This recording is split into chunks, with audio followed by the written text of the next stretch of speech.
A Scandal in Bohemia, Chapter 1.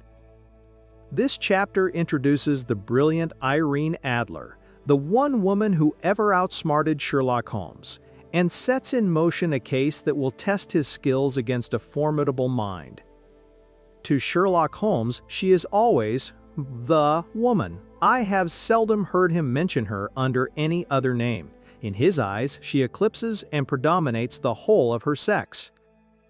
It was not that he felt any emotion akin to love for Irene Adler. All emotions, and that one particularly, were abhorrent to his cold, precise, but admirably balanced mind. He was, I take it, the most perfect reasoning and observing machine that the world has seen. As a lover, he would have placed himself in a false position.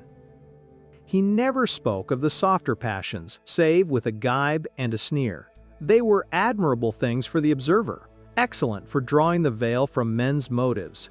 But for the trained reasoner to admit such intrusions, it was to introduce a distracting factor which might throw a doubt upon all his mental results. A strong emotion would be more disturbing than a crack in one of his own high-power lenses.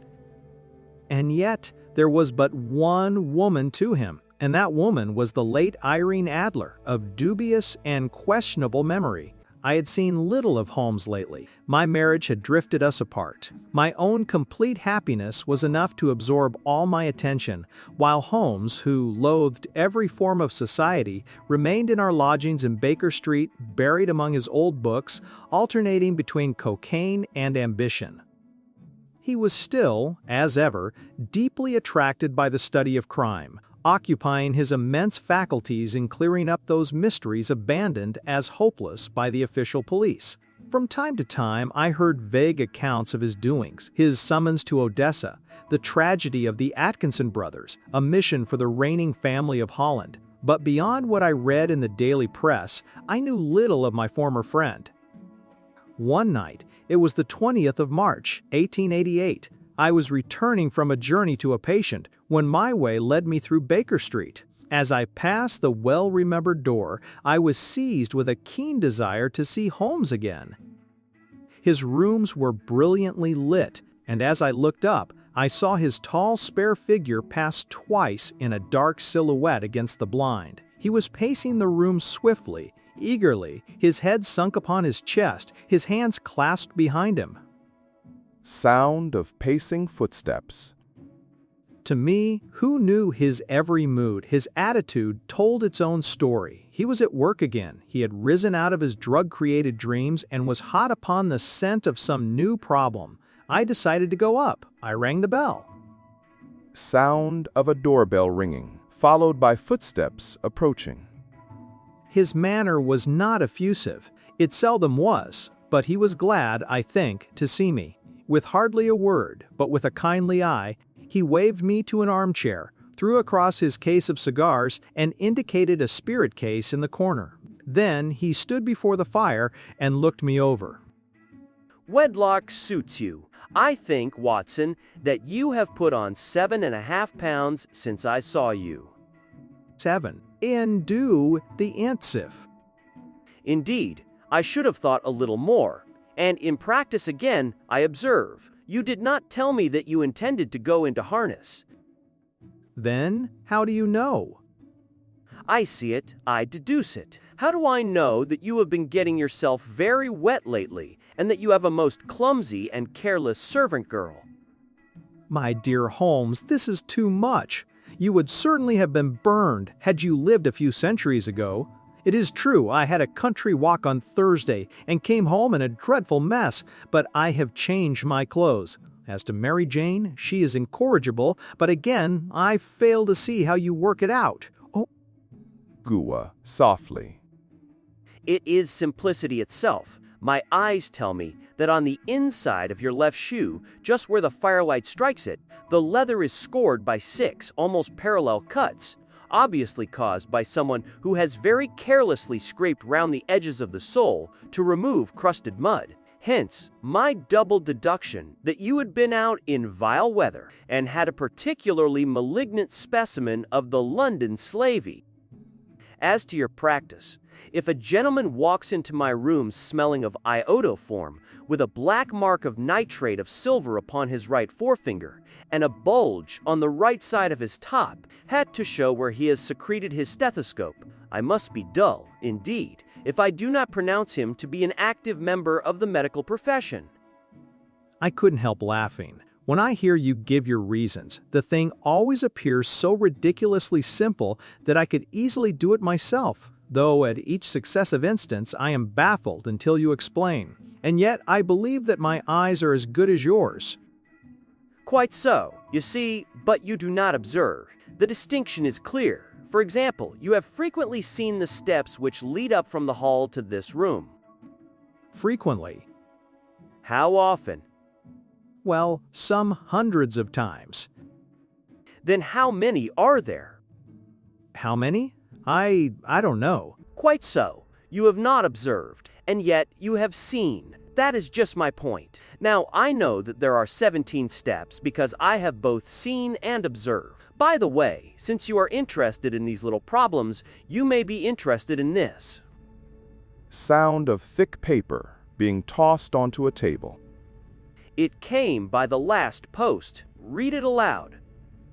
The note was undated and without signature or address.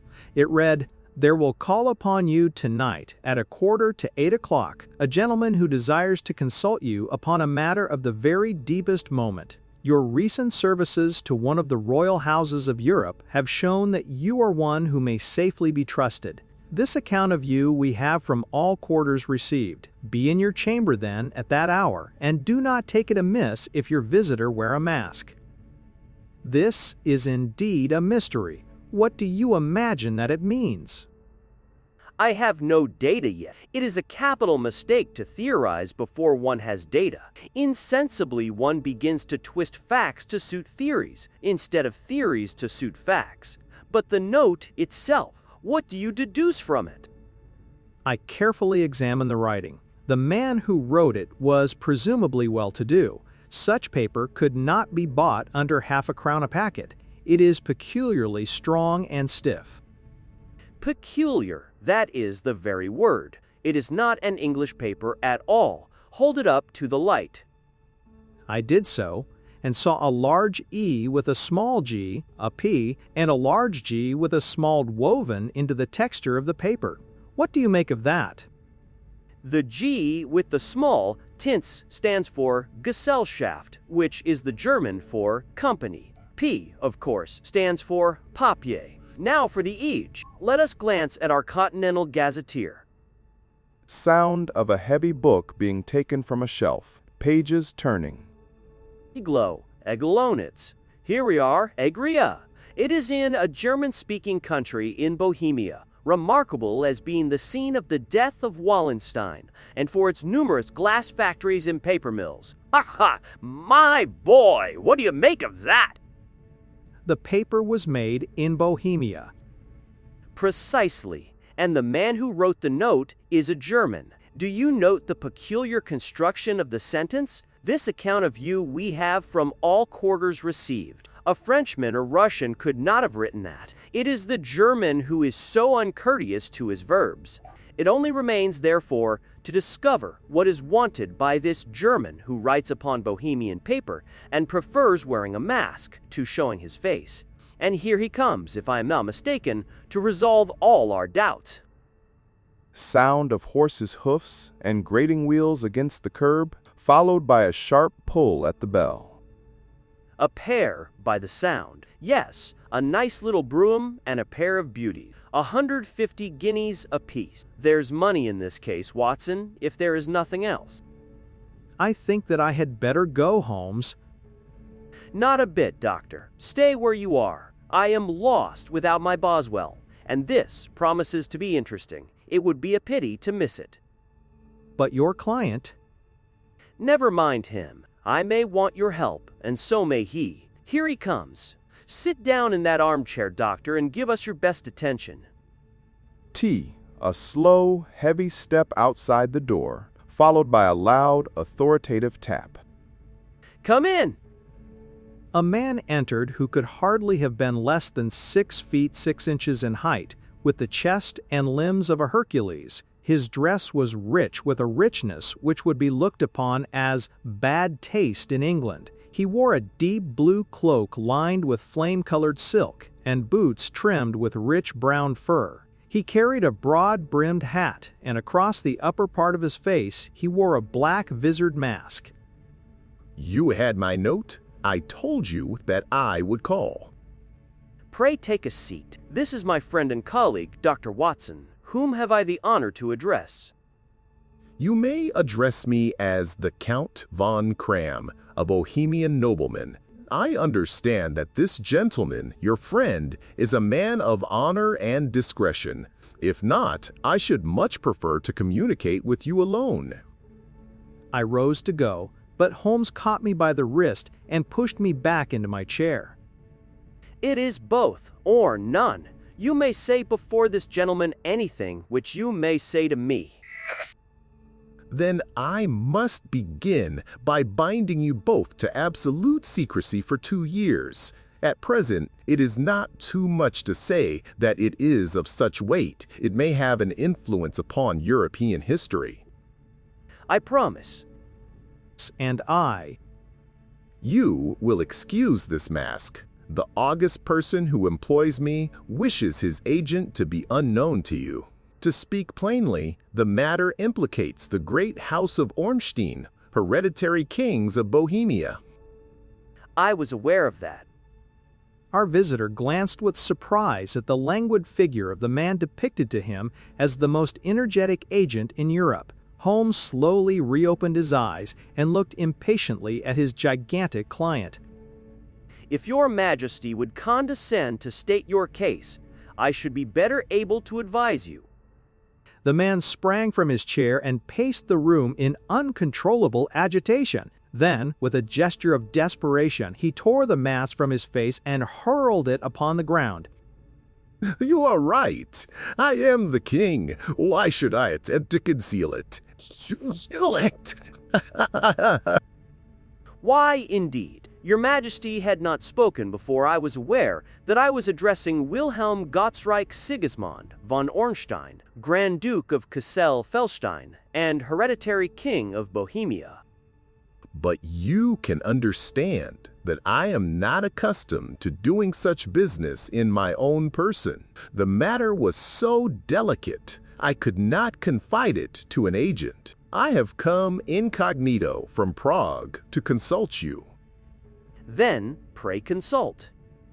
The facts are briefly these. Some 5 years ago, during a lengthy visit to Warsaw, I made the acquaintance of the well-known adventuress Irene Adler. The name is no doubt familiar to you. Kindly look her up in my index, Doctor. For many years, he had adopted a system of docketing all paragraphs concerning men and things. In this case, I found her biography sandwiched in between that of a Hebrew rabbi and that of a staff commander who had written a monograph upon the deep-sea fishes. Let me see. Born in New Jersey in the year 1858. Contralto, La Scala, Prima Donna, Imperial Opera of Warsaw, retired from operatic stage, living in London. Quite so. Your Majesty, as I understand, became entangled with this young person, wrote her some compromising letters, and is now desirous of getting those letters back. Precisely so. But how? Was there a secret marriage? None. No legal papers or certificates? Flat ill. Then I fail to follow your Majesty. If this young person should produce her letters for blackmailing purposes, how is she to prove their authenticity? There is the writing. Pooh! Forgery. My private notepaper. Stolen. My own seal. Imitated. My photograph. Bought. We were both in the photograph. Oh dear, that is very bad. Your Majesty has indeed committed an indiscretion. I was mad insane, and this crayon is out of next form. You have compromised yourself seriously. I was only crown prince then. I was young. I am but 30 now. It must be recovered. We have tried and failed. 5 attempts have been made. Twice burglars in my pay ransacked her house. Once we diverted her luggage. Twice she has been waylaid. There has been no result. Absolutely none. Holmes laughs softly. It is quite a pretty little problem. But a very serious one to me. Very, indeed. And what does she propose to do with the photograph? To ruin me. I am about to be married to Clotilda Lofman von Saxe-Meiningen. She is the very soul of delicacy. A shadow of a doubt as to my conduct would bring the matter to an end. And Irene Adler? Threatens to send them the photograph, and she will do it. You do not know her, but she has a soul of steel. She has the face of the most beautiful of women and the mind of the most resolute of men. Rather than I should marry another woman, there are no lengths to which she would not go. You are sure that she has not sent it yet?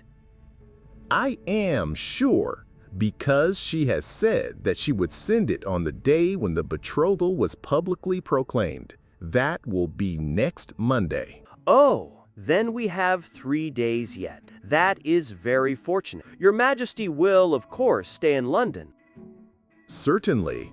You will find me at the Langham under the name of the Count von Cram. Then I shall drop you a line to let you know how we progress. Pray do so. I shall be all anxiety. Then, as to money? You have carte blanche. Absolutely. I would give one of the provinces of my kingdom to have that photograph. And for present expenses. Sound of a heavy leather bag being placed on the table. There are 300 pounds in gold and 700 in notes. And Mademoiselle's address. Is Bryony Lodge, Serpentine Avenue, St. John's Wood. One other question. Was the photograph a cabinet? It was. Then, good night, Your Majesty, and I trust that we shall soon have some good news for you. And good night, Watson. Sound of the royal brougham rolling down the street. If you will be good enough to call tomorrow afternoon at 3 o'clock, I should like to chat this little matter over with you. Chapter 2. Now deeply invested in the case, Watson awaits Holmes's return, only to be greeted by a shocking disguise. Holmes then recounts a bizarre and unexpected morning spent observing Irene Adler, which culminated in him becoming an accidental witness at her wedding. At 3 o'clock precisely, I was at Baker Street, but Holmes had not yet returned. The landlady informed me he had left shortly after 8 in the morning. I sat down beside the fire to wait. I was already deeply interested in his inquiry. The nature of the case and the exalted station of his client gave it a character of its own. So accustomed was I to his invariable success that the very possibility of his failing had ceased to enter into my head. It was close upon 4 before the door opened. A drunken-looking groom, ill-kempt and side-whiskered, walked into the room. Accustomed as I was to my friend's amazing powers in the use of disguises, I had to look 3 times before I was certain that it was indeed he. With a nod, he vanished into the bedroom, emerging 5 minutes later, tweed-suited and respectable as of old. He stretched out his legs in front of the fire and laughed heartily. Well, really? Chokes with laughter, then laughs again. What is it? It's quite too funny. I am sure you could never guess how I employed my morning, or what I ended by doing. I can't imagine. I suppose you have been watching the habits of Miss Irene Adler. Quite so, but the sequel was rather unusual. I will tell you. I left the house a little after 8 this morning in the character of a groom out of work. I soon found Bryony Lodge, a bijou villa, Chubb lock to the door.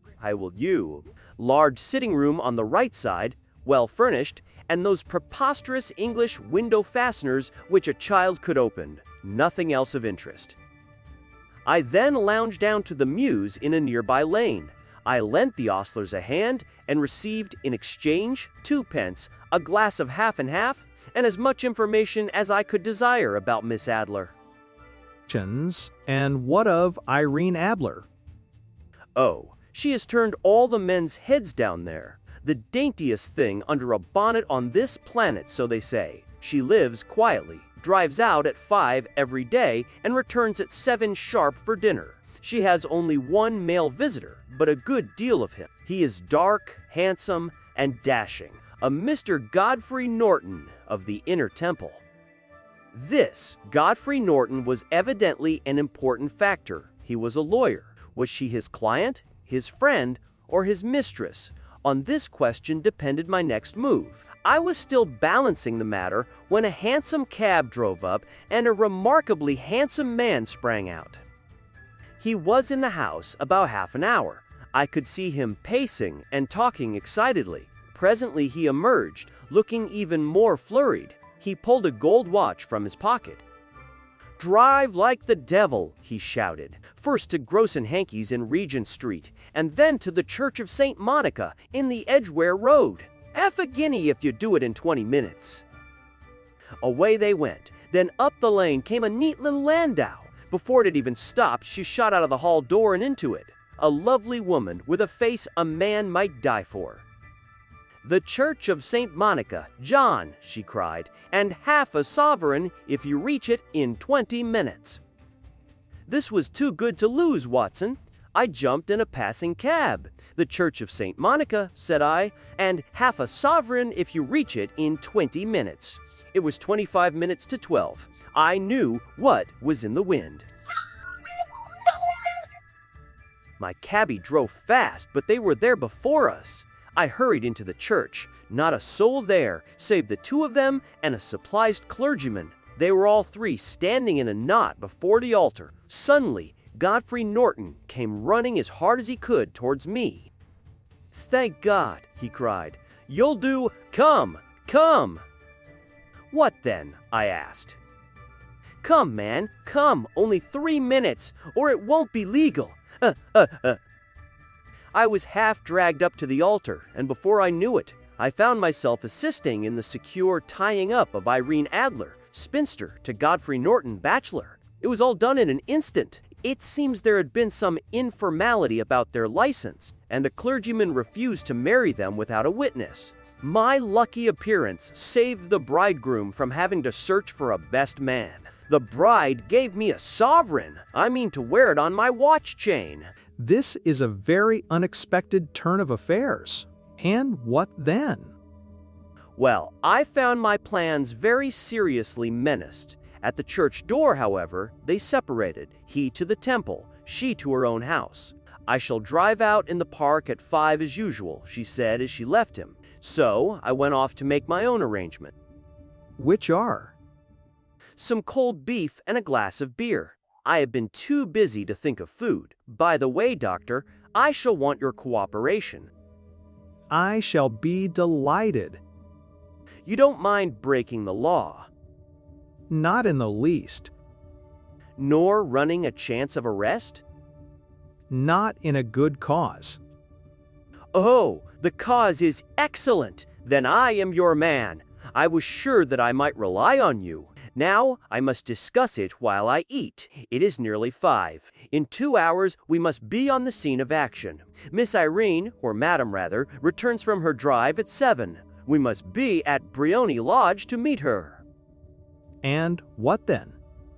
You must leave that to me. You must not interfere, come what may. You are to be neutral, to do nothing whatever. There will probably be some small unpleasantness. Do not join in. It will end in my being conveyed into the house. 4 or 5 minutes afterwards, the sitting room window will open. You are to station yourself close to that open window.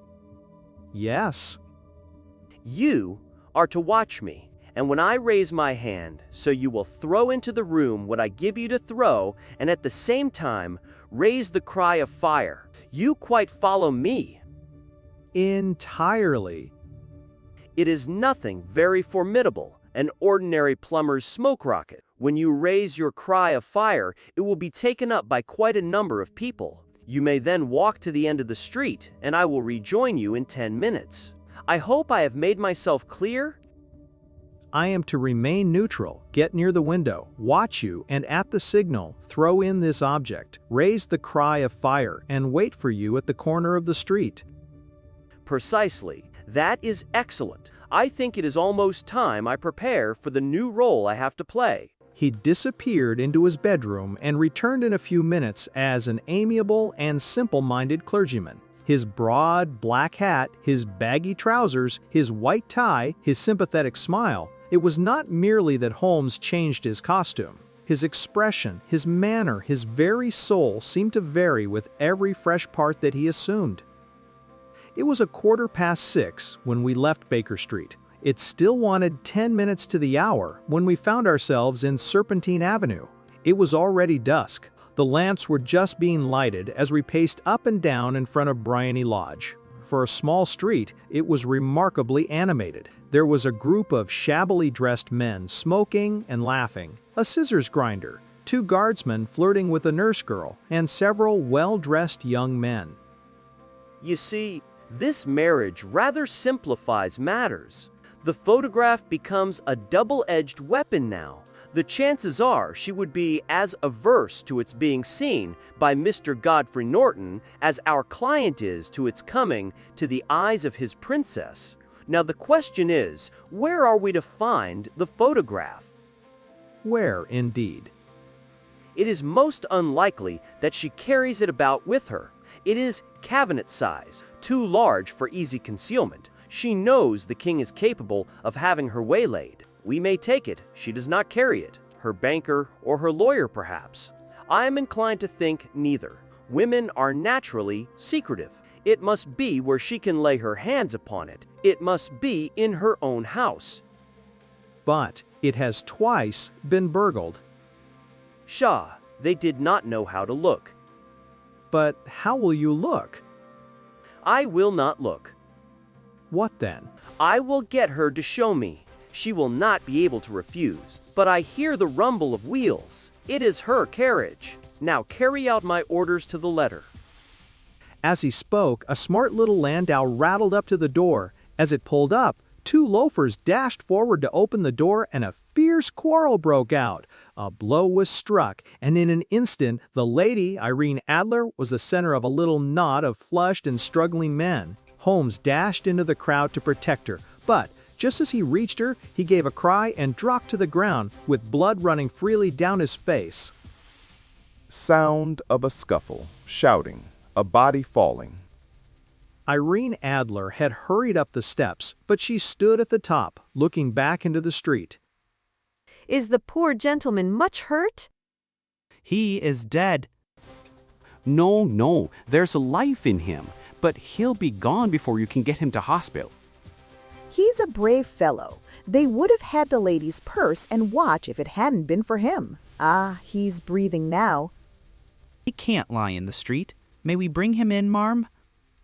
Surely. Bring him into the sitting room. There is a comfortable sofa. This way, please. Slowly he was borne into Bryony Lodge, while I still observed from my post by the window. The lamps had been lit, so I could see Holmes as he lay upon the couch.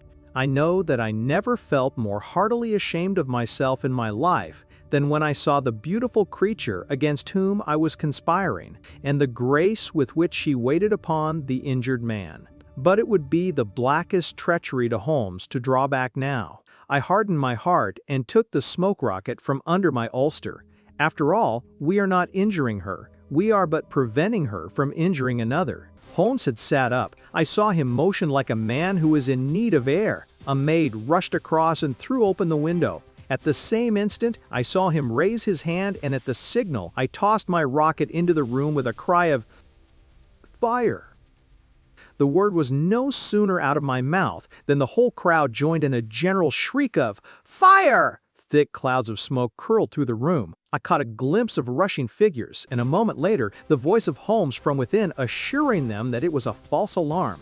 I slipped through the crowd to the corner of the street, and in 10 minutes was rejoiced to find my friend's arm in mine. You did it very nicely, Doctor. Nothing could have been better. It is all right. You have the photograph? I know where it is. And how did you find out? She showed me, as I told you she would. The matter was perfectly simple. You saw that everyone in the street was an accomplice. When the row broke out, I had a little moist red paint in the palm of my hand. I rushed forward, fell down, clapped my hand to my face, and became a piteous spectacle. It is an old trick. They carried me into her sitting room, which was the very room I suspected. They laid me on a couch. I motioned for air. They opened the window, and you had your chance. It was all important. When a woman thinks that her house is on fire, her instinct is to rush to the thing she values most. A married woman grabs at her baby. An unmarried one reaches for her jewel box. Our Lady of today had nothing in the house more precious to her than what we are in quest of. She would rush to secure it. The alarm of fire was admirably done. She responded beautifully. The photograph is in a recess behind a sliding panel just above the right bell pull. She was there in an instant, and I caught a glimpse of it as she half drew it out. When I cried out that it was a false alarm, she replaced it. I then made my excuses and escaped. A little over-precipitance may ruin all. And now? Our quest is practically finished. I shall call with the king tomorrow at 8 in the morning. She will not be up, so we shall have a clear field. I must wire to the king without delay. We had reached Baker Street. He was searching his pockets for the key when someone passing said, Good night, Mr. Sherlock Holmes. The greeting appeared to come from a slim youth in an ulster who had hurried by. I've heard that voice before. Now, I wonder who the deuce that could have been. Chapter 3. The conclusion of the case arrives with a stunning twist. Holmes, Watson, and the king go to retrieve the photograph, only to find that Irene Adler has fled, leaving behind a letter that reveals she saw through Holmes's entire scheme. In an unexpected turn, Holmes is beaten, but the king's scandal is averted, and Holmes is left with a newfound respect for his brilliant adversary. I slept at Baker Street that night. We were engaged upon our toast and coffee in the morning when the King of Bohemia rushed into the room. You have really got it. Not yet. But you have hopes. I have hopes. Then, come. I am all impatience to be gone. We must have a cab. No, my brougham is waiting. Then, that will simplify matters. We descended and started off once more for Bryony Lodge. Irene Adler is married. Married? When? Yesterday, to an English lawyer named Norton. But she could not love him. I am in hopes that she does. And why in hopes? Because it would spare your majesty all fear of future annoyance. If the lady loves her husband, she does not love your majesty. If she does not love your majesty, there is no reason why she should interfere with your majesty's plan. It is true, and yet, well, I wish she had been of my own station. What a queen she would have made. The door of Bryony Lodge was open, and an elderly woman stood upon the steps. She watched us with a sardonic eye. Mr. Sherlock Holmes, I believe? I am Mr. Holmes. Indeed. My mistress told me that you were likely to call. She left this morning with her husband by the 5005 train from Charing Cross for the continent. Zera, Saterreader, Unnerda, Thoughtere, the ye, could go lowing the tither, his evaluation nest. Sherlock Holmes staggered back, white with chagrin and surprise. Do you mean that she has left England Never to return. And the papers, all is lost. We shall see. He pushed past the servant and rushed into the drawing room. The furniture was scattered about everywhere. Holmes rushed at the bell pull, tore back a small sliding shutter, and plunging in his hand, pulled out a photograph and a letter. The photograph was of Irene Adler herself in evening dress. The letter was superscribed to Sherlock Holmes, SQ. My friend tore it open, and we all three read it together. My dear Mr. Sherlock Holmes, you really did it very well. You took me in completely. Until after the alarm of fire, I had not a suspicion. But then, when I found how I had betrayed myself, I began to think. I had been warned against you months ago. I had been told that, if the king employed an agent, it would certainly be you. Yet, with all this, you made me reveal what you wanted to know. Even after I became suspicious, I found it hard to think evil of such a dear, kind old clergyman. But, you know, I have been trained as an actress myself. Male costume is nothing new to me. I sent John, the coachman, to watch you, ran upstairs, got into my walking clothes, and came down just as you departed. Well, I followed you to your door, and so made sure that I was really an object of interest to the celebrated Mr. Sherlock Holmes. Then I, rather imprudently, wished you good night and started for the temple to see my husband. Because we both thought the best resource was flight, so you will find the nest empty when you call tomorrow. As to the photograph, your client may rest in peace. I love and am loved by a better man than he. The king may do what he will without hindrance from one whom he has cruelly wronged. I keep it only to safeguard myself. I leave a photograph which he might care to possess, and I remain, dear Mr. Sherlock Holmes, very truly yours, Irene Norton, née Adler. What a woman! Oh, what a woman! Did I not tell you how quick and resolute she was?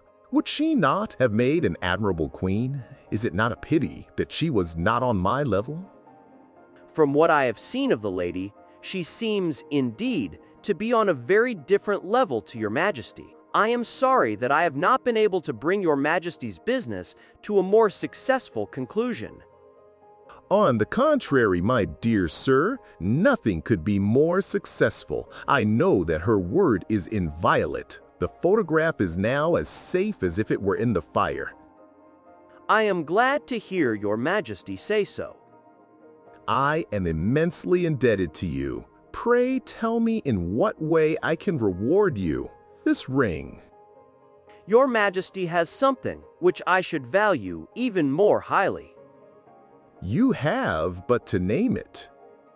This photograph. Irene's photograph, certainly, if you wish it. I thank your Majesty. Then there is no more to be done in the matter. I have the honor to wish you a very good morning.